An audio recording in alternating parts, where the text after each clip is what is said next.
bloody cold in Laysdown. A little bit of wind, as you can see by the wind turbine. But today I am going to start doing these linked in with the NFT system.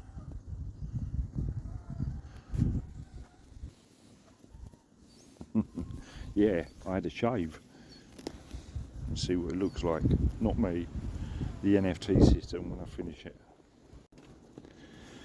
So that's the area that we've got to play with after removing all the pallets, and that's the size of the IBC tank frames, the bigger one. So we should have enough room to walk down either side once they're laid down on the floor, and also once I remove the strawberries up the end there and the homemade Dutch bucket system. That's all going to go, so we should have enough room. The chilies and peppers don't look bad, considering I pruned them all up the other week.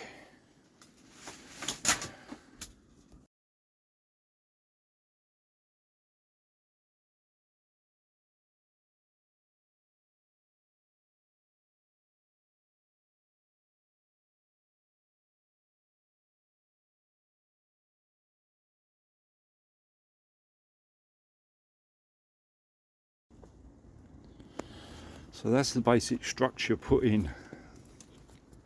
Got enough room to squeeze down there. I don't need that big table in here because all that done was allowed me to put more to. So I need to clear all of this up, make some space, perhaps get some boxes, put all my bits and pieces in. But that's the basic setup. I do like using stuff rather than going out and buying more timber. So they were 2 collars that go on the IBCs that I'd cut down. Just cut the ends off them.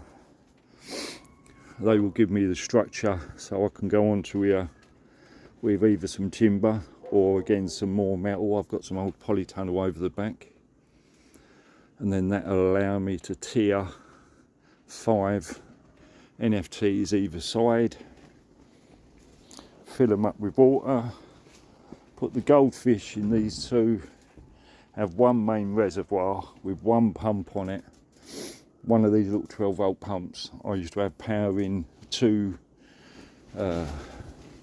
upright pipes, so we'll give it a try. We'll see how they go with supplying enough water to 2 NFTs.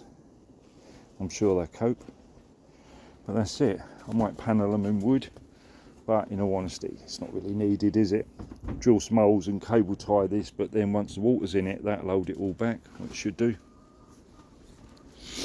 Looking forward to the rest of this build. Okay, I thought I'd quickly set up one side just so as you can see where my brain was going with this. And basically the pump will pump the water up into the top section, it go down all through the pipes and then return to the tank. Most probably going to grow fast growing items in this, i.e. lettuce. Onions are actually quite easy to do, garlic, all stuff that I can flog to the restaurant. Well, I won't actually flog it, I'm thinking I'll just tell him to put it on a credit note for me, and then it's an Italian restaurant, I'll use the restaurant and just take it off the credit. I do like a bit of bartering system in this world. I thought I'd stick some water in it as well, just so I can get it up to the desired height, and then leave it and see if it's leaking out of that lid, see whether or not I need to silicone around the lid as well. But so far so good.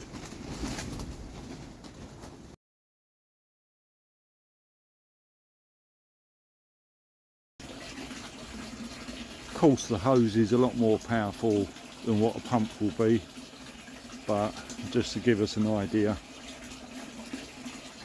any leakage is going to be minimal and it's going to be off that bottom tube, and if anything leaks out of that and goes outside of the IBC. But the plan in action.